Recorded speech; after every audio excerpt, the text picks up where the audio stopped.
CFL 2025-এর প্রায় সবারই মোটামুটি খেলা শেষ গ্রুপের। ২-৪টে দলের লাস্ট রাউন্ডের খেলা বাকি এবং গ্রুপ বি আমরা যদি দেখি গ্রুপ বিতে সবারই লাস্ট রাউন্ডেরও খেলা বাকি। তো আমরা যদি প্রথমে গ্রুপ এ এর কথা বলি, গ্রুপ এতে ইস্টবেঙ্গল এখনো পর্যন্ত লিগ টপ করছে ১১ ম্যাচ খেলে ২৩ পয়েন্ট, যেখানে পুলিশ অ্যাথলেটিক ক্লাব আছে ১১ ম্যাচ খেলে ২১ পয়েন্ট।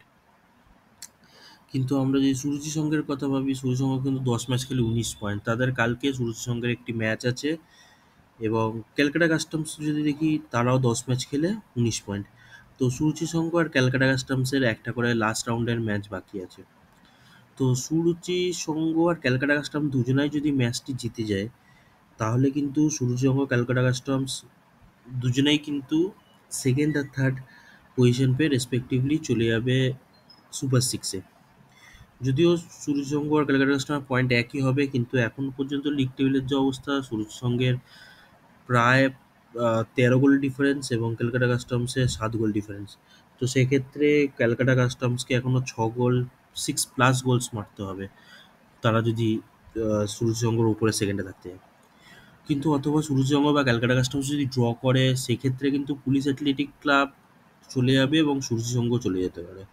কারণ ক্যালকাটা কাস্টমসের যেহেতু গোল ডিফারেন্স বেশি, সে ২০ পয়েন্ট পাবে কিন্তু ফোর্থ পজিশনে থাকবে এবং সুরুচি ২০ পয়েন্ট পেয়ে কিন্তু থার্ড পজিশনে রয়ে যাবে।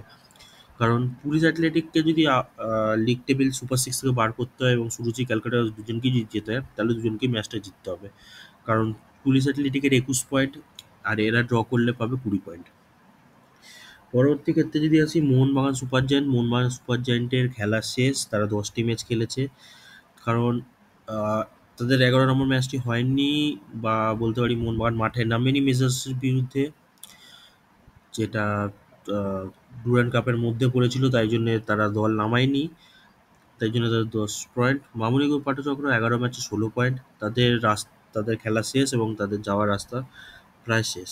অন্যদিকে বেহালা ১৪ পয়েন্ট, কালীঘাট স্পোর্টস লাভার ১৩ পয়েন্ট, জজ টেলিগ্রাফ ১১ পয়েন্ট। কিন্তু কালীঘাট স্পোর্টস লাভার আর জজ টেলিগ্রাফের একটি করে ম্যাচ এখনও বাকি আছে।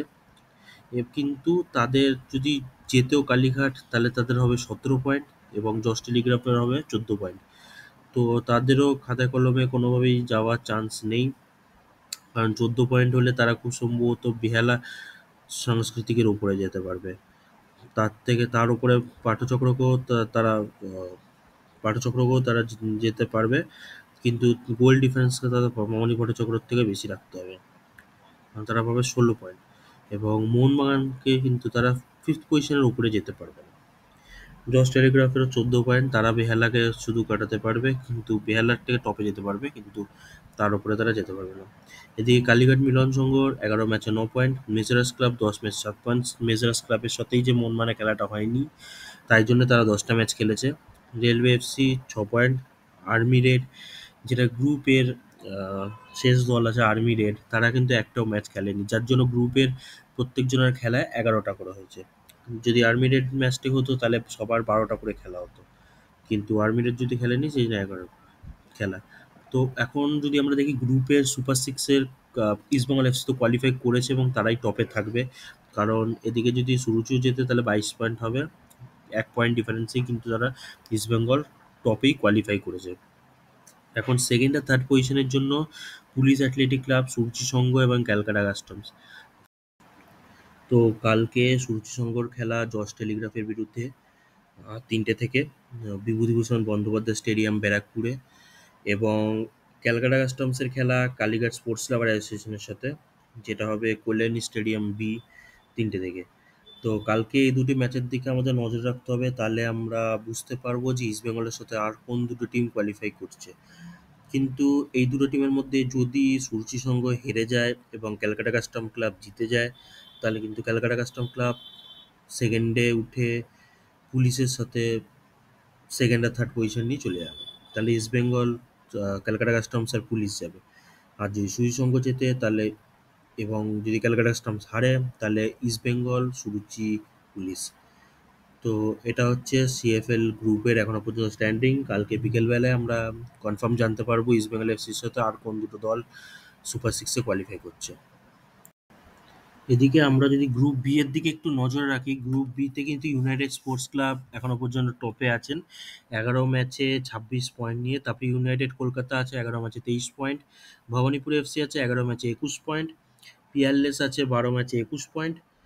পিয়ারলেস এর সবকটা খেলাই হয়ে গেছে। ডায়মন্ড হারবার আছে 10 ম্যাচে 19 পয়েন্ট, যেখানে তারা দুটি খেলা বাকি।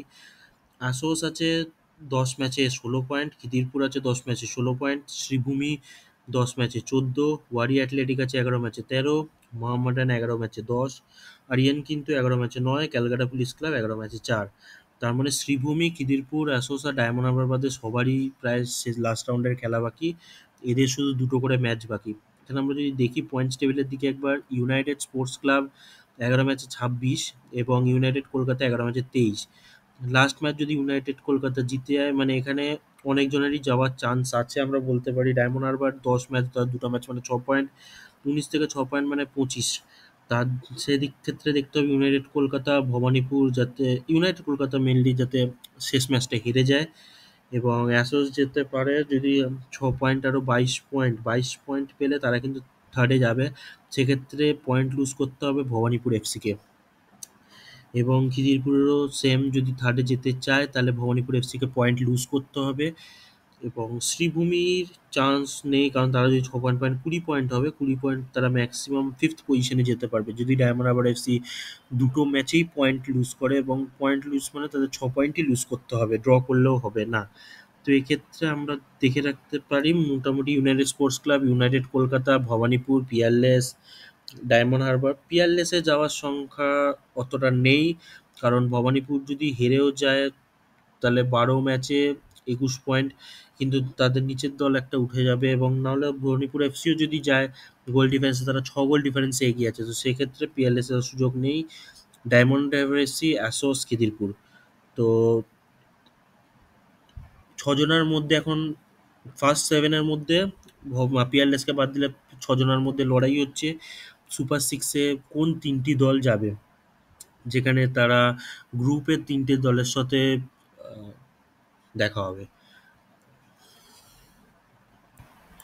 তো আমরা যদি ম্যাচগুলোর উপরে নজর রাখি, কালকে 2 সেপ্টেম্বর 3টে থেকে গ্রুপ বি এর শ্রীভূমি অ্যাসোসের খেলা। তারপরে কালকে গ্রুপ বি এর আবার diamond Harbour FC, Khidirpur FC.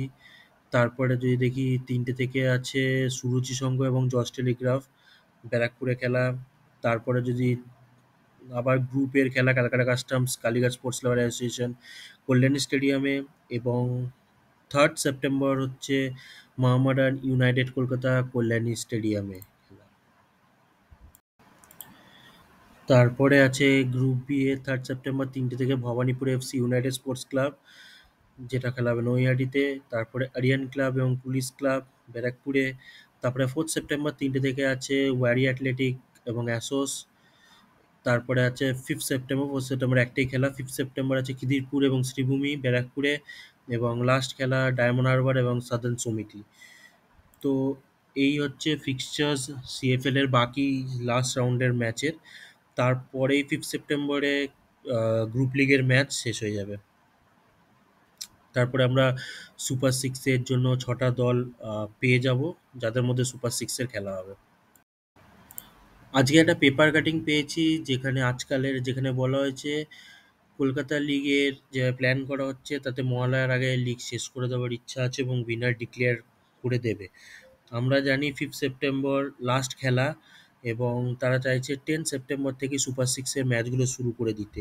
এবং সুপার সিক্সে এবছর একটু অন্য নিয়মে খেলা হবে, যেখানে কিন্তু মানে দুটো গ্রুপকে তিনটি করে দলে যেহেতু পৌঁছাচ্ছে, তো তারা কি করবে, গ্রুপ এ থেকে সুপার সিক্সে 3 দল শুধু গ্রুপ বির সাথেই খেলবে।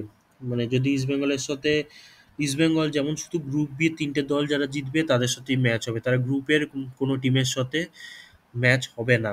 সেম গ্রুপের বাদবাকি দুটো দল, এবং গ্রুপ বিও কিন্তু গ্রুপ বি এর নিজেদের কোনো টিমের সাথে খেলবে না, খেলবে গ্রুপে জেতা 3টে টিমের সাথে।